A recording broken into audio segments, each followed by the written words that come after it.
Hey, welcome to the channel. It's Sunday. It's probably about 10:30, 11 o'clock in the morning, and I came up to the near the city.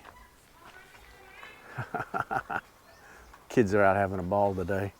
I'm up in the Hyatt district. This is one of my favorite areas to walk, and I thought I'd walk around here, and I may end up at the Klong at the end of the walk and show you how they fix that up. And I came through and it's still pretty crowded, even though it's early in the day.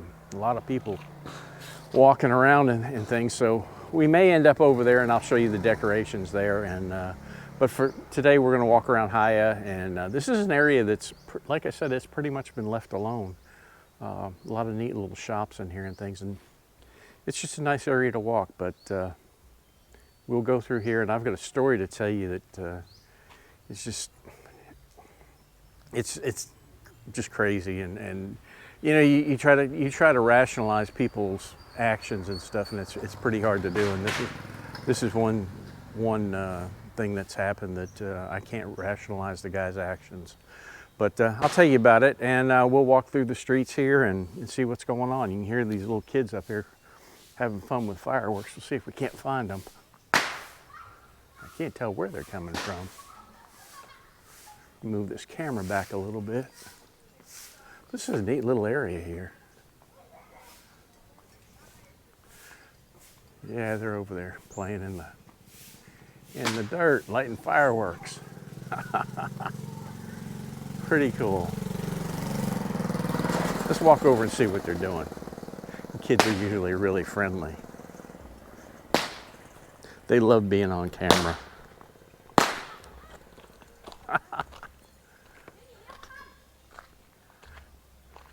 That was a whole mess of them.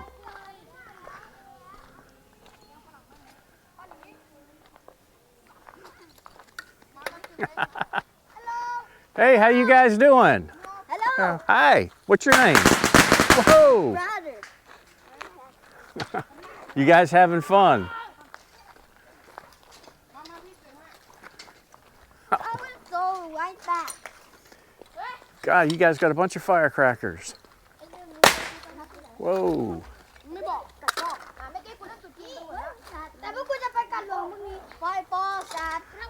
What's he got over here? Oh, you got a whole bunch of them. Oh, gosh. There he goes. There goes one. Watch your fingers. Oh, he's going to let a whole bunch of them. Oh, kids just having a blast. You guys have fun. We'll see you later, okay? Bye. Bye. Bye.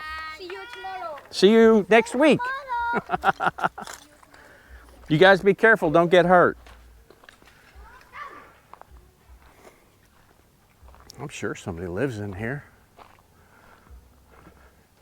But we'll go out here and we'll walk to the right. But the story I'm going to tell you is a guy by the name of Bradley Dawson.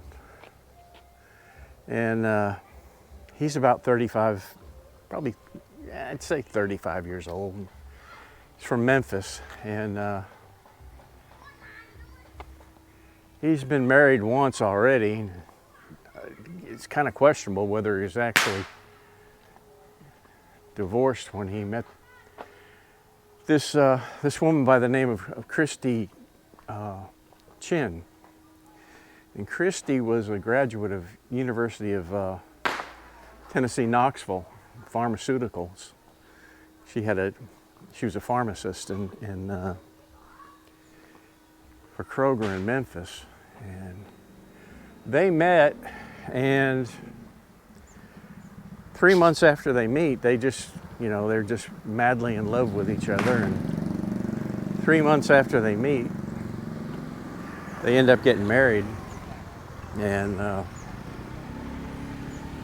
bought a really nice house in a kind of exclusive neighborhood in Memphis. Seemed to be getting along real well, and everything was going great. She was really a an animal lover and an outdoors type person. She liked to run marathons and help animals, and he's cleaning his food cart. And you know, just a happy-go-lucky person. And he worked for an IT company that had to do with some type of youth services. I'm not exactly sure what it was, but according to the article, how you doing? According to the article, he had just got divorced shortly before they got married. And apparently her parents were real fond of him and approved of it because they paid for their honeymoon. And their honeymoon, they took their honeymoon in Fiji, a place called Turtle Island Resort, Fiji Islands. And it's an all-exclusive type resort where, you know, you just, I think said it was like $3,000 a night to stay there. And there's been movies made there, and movie stars go there and have their retreats there, and it's a pretty exclusive place, an island, you know, out in the outskirts. But anyway, they were real excited about taking their honeymoon, and apparently it wasn't. They had to wait a few months before they could take it after they got married, based on, you know, their working conditions and all that. But the relationship seemed to be going real well. You know, they didn't seem to have any problems that their neighbors talked about, or, you know, they seemed to be really happy. And even some of her friends had not met him yet. You know, everything kind of happened so quickly.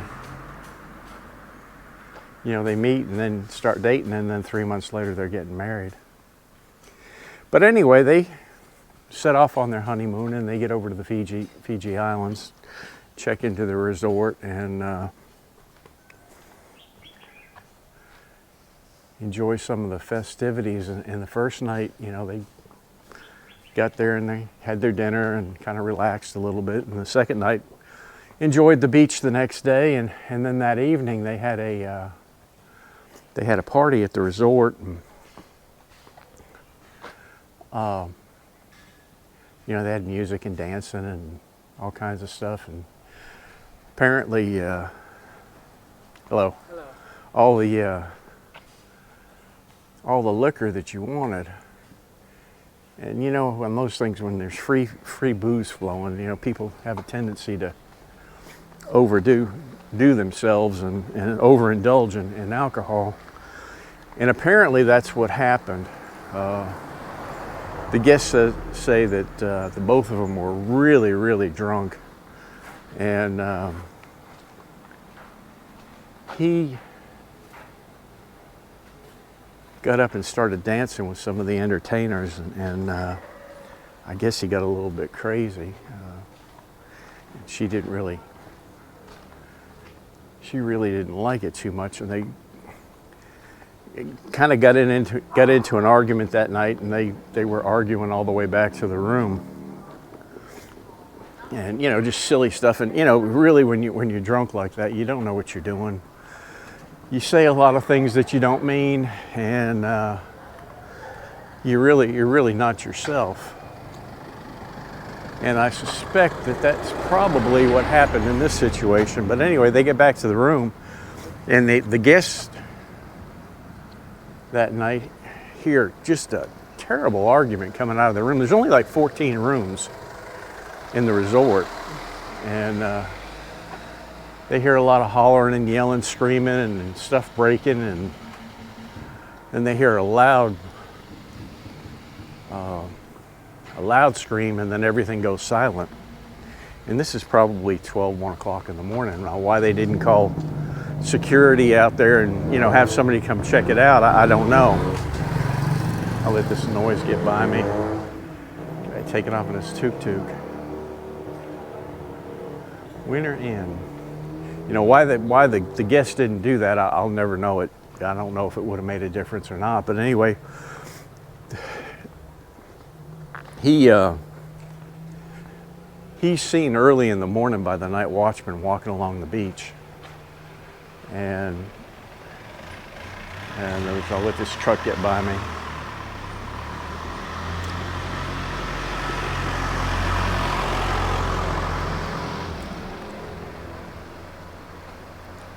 And he just seems to be, you know, just kind of wandering along the beach, kind of, you know, kind of like he's lost. Well, they don't think anything about it. I'm sure they have people do that quite a bit, you know, just have too much to drink and get out and walk it out. But the next morning, they don't show up for breakfast, neither one of them. And apparently, with these rooms, you get an assigned butler to your room. Well, the butler goes to the room finally about lunchtime after he's, you know, not been summoned by them, and he finds her in the bathroom. And the toilet's smashed, the windows are broken, and her body's laying between the toilet and the wall. Hello. And she has just totally been beaten very badly, and her face is all smashed in, and gashes around the eyes, and just really some really bad wounds. And the only thing they can find of him is that all of his things were there, and he had left his watch there on the table outside the room, and he had one of those GPS tracking watches. He left that, and so naturally the butler, you know, summons the manager, who summons the police, and they come out and they start looking for him. And you know, it's obvious that one hell of a fight took place inside the room, but they can't find him on the island anywhere. And later on, they get a call from the island that's about a mile and a half away across from it. Yeah, we walked down here just the other day. I remember this coffee shop. We'll keep walking straight. They get a call from one of the residents on the island across the bay from it. They've got this American guy that's totally incoherent and, you know, just kind of talking crazy, and the only thing that he won't eat, he won't let them touch him. And yeah, this lady, she was sitting out here the other day. We'll say hello to her. Yeah, we walked right by here.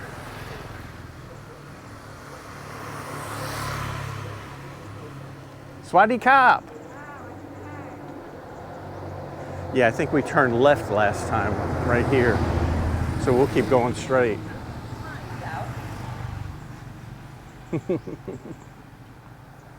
But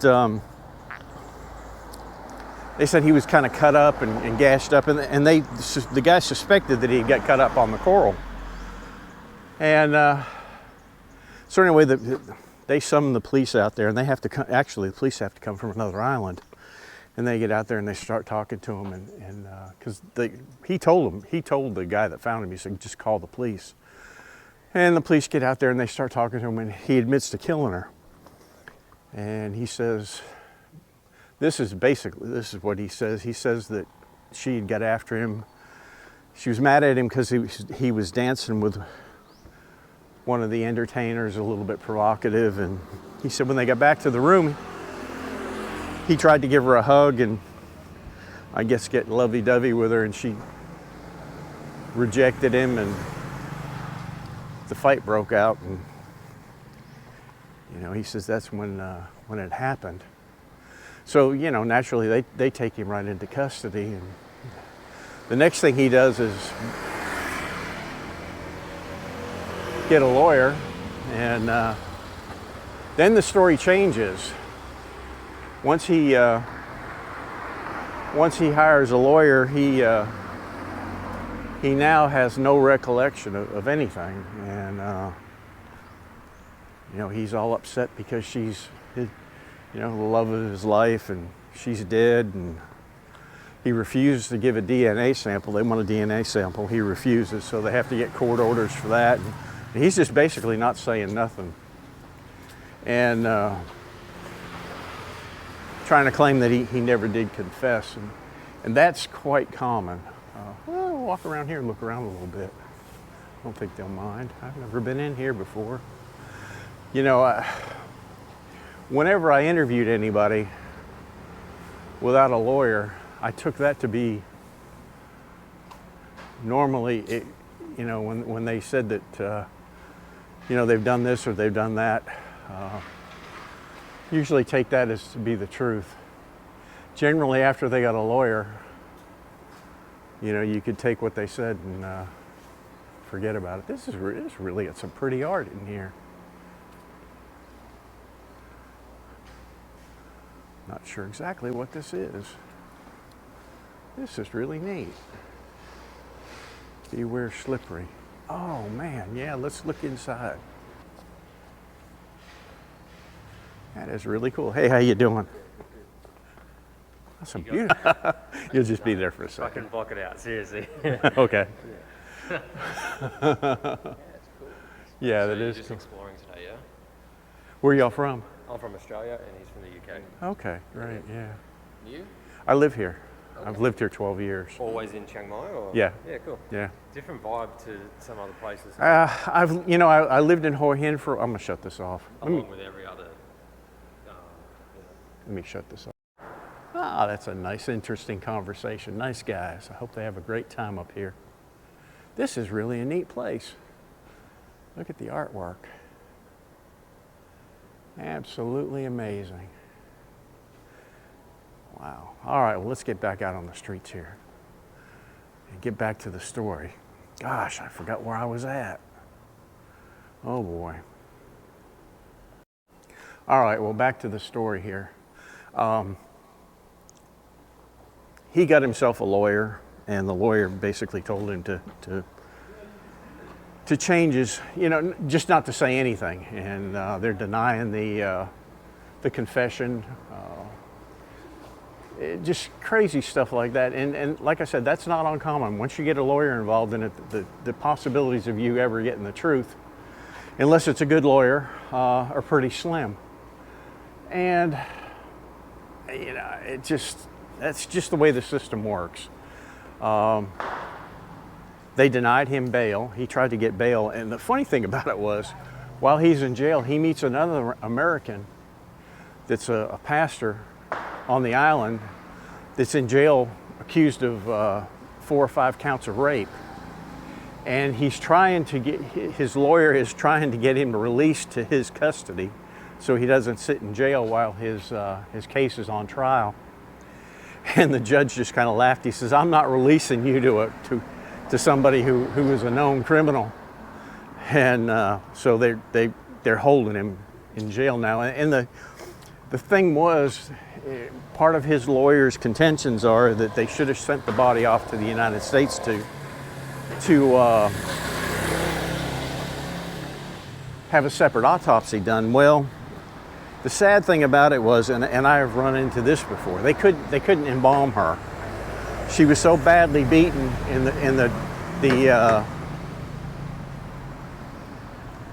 the wounds were so deep that they couldn't hello. Yeah, we'll go this way. I don't think I've been down this way. They couldn't get the embalming fluid to stay in her, so they had to cremate her. And the parents were, by that time her parents had come from the United States. And on the island, they don't have a crematory. And basically what they had to do is they had to burn her on, you know, out in the open, which is really sad, and it's sad for the parents. But you know, this guy is just, his lawyer is just trying to use every excuse in the book to get him some kind of relief, and I don't see it coming.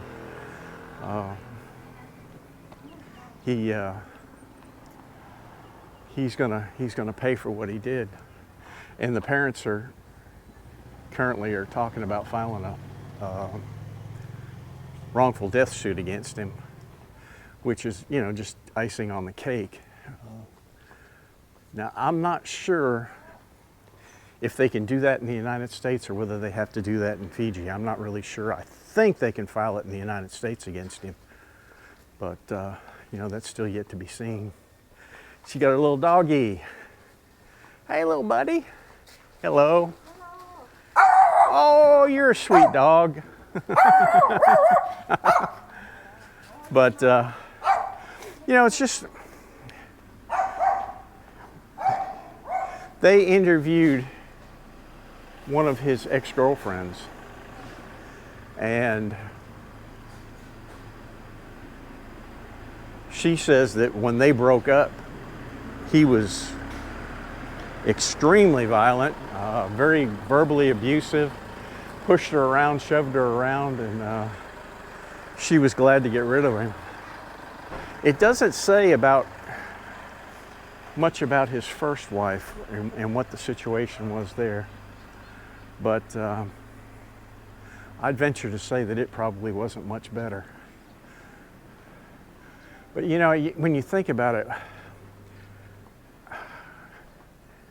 I just, you know, I mean, I've seen, like I said in other videos, I've seen so much of that, but I can never comprehend how a person gets to the point where they're so angry at somebody that they love that they can, you know, can do some of the horrendous things that have happened.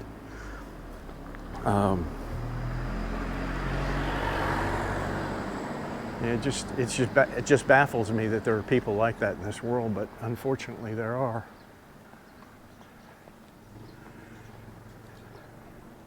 Now I think we're going to come out. We'll come out just a little bit south of the Klong, and I'll make a left here, and I'll walk down by the Klong and show you how they've decorated that. But you know, this girl had put herself through school and had a decent career as a pharmacist, and her life's over now. It's just pitiful. And you know, you think about it and you wonder, had they waited longer than 3 months, would he have shown that side of himself eventually? I think probably yes. You know, a lot of these situations that you hear about, you find that people meet and get married before they really know who it is that they're married to, or what the person is actually like. You know, you don't know what a person's like until till you've lived with them for a while, and then you find out. Sometimes by then it's too late. You know, you've already made the jump, and you know, you're already in hook, line, and sinker. Yeah, I don't think I'm going to walk along the Klong, but I am going to show it to you from here. It's really pretty how they fixed it up.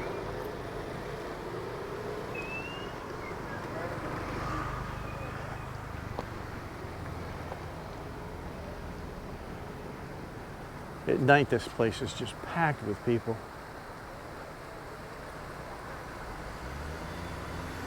And it's real pretty. They have all this lit up, and it's really, really nice. Now, one of the things that we've all remarked about is who's going to be the first one that falls in. You know, they put no railings up here whatsoever, which to me is, you know, is kind of dangerous. Yeah, they've got a little stand up. And the last time I came through, there were marijuana plants all along there, but it looks like they've moved them now. But it's really pretty. Hello, how you doing? I'll walk down here and see what these little pictures are. I'll walk down a little ways. Now see, that's new. They just put that in there.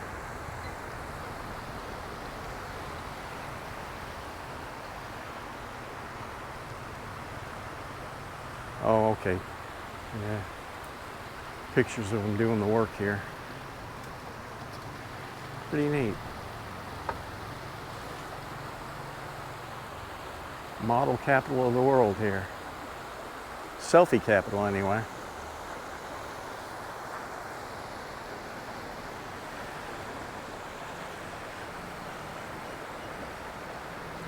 But back to the story again. He's not been convicted yet. He hasn't even been to trial. This just happened in July of this year. So it'll be interesting to see how it pans out. They met in November of 2021, and I believe they got married in like February of 2022. But just, you know, it's just a sad situation. You know, people who get like that, there's anger management courses you can take, you know, to help you deal with your rage and fits. Whether they do any good or not, I don't know. You know, when you take somebody that's like that and and mix it with alcohol, it take care, guys, and it adds a different avenue to it. Now we'll make a left here and head back towards the car. There's a neat little shop over here that I'm going to show you on the right hand side. I believe it's a guest house.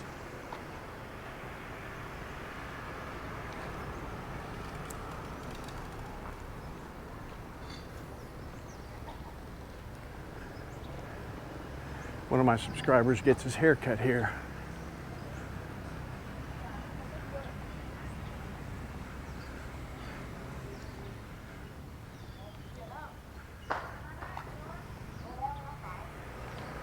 And get across the street.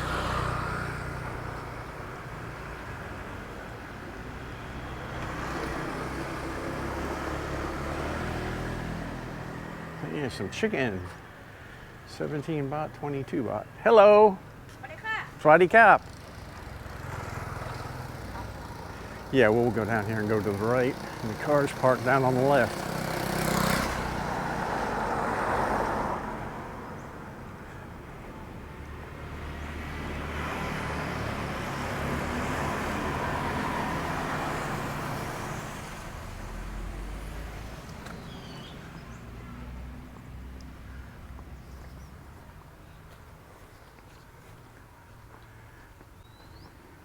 Remnants of a restaurant. I'd say it's still open. It's just not open today.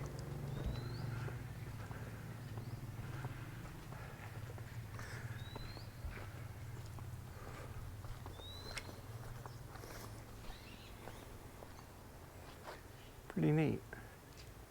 I love the designs on this place.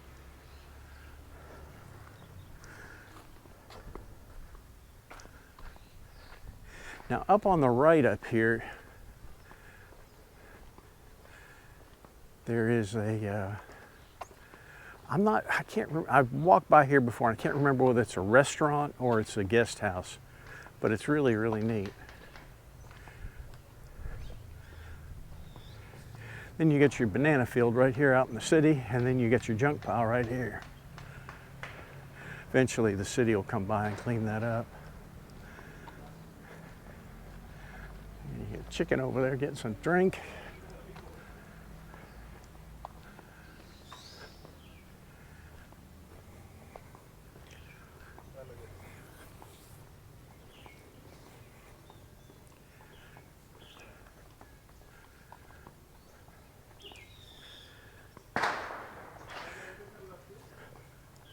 We go back to talking about that case a little bit. You know, they talk about not being able to embalm her. I had one particular case that I worked early on in my career where a guy had just, he'd beat his wife to beyond recognition. You couldn't even tell who she was. And same situation. And I got stuck with the chore going to the funeral home to fingerprint her. And I had never been in that particular situation before. Yeah, this is the place I was talking about. Looks like it's a restaurant. I have not ate here, and I don't know if they're open now. Statue of Liberty. They've got all these plates here. Open, closed on Sunday. Open 00 through 1500. Well, they close at 3 o'clock. So my guess is they probably open at, 7. Huh. Yeah, it looks like they got noodle, chicken, all kinds of different stuff. But I like the design on the wall. It's real pretty. But back to that, I had to go fingerprint her. And she was already in the funeral home, and they were getting ready to have the wake.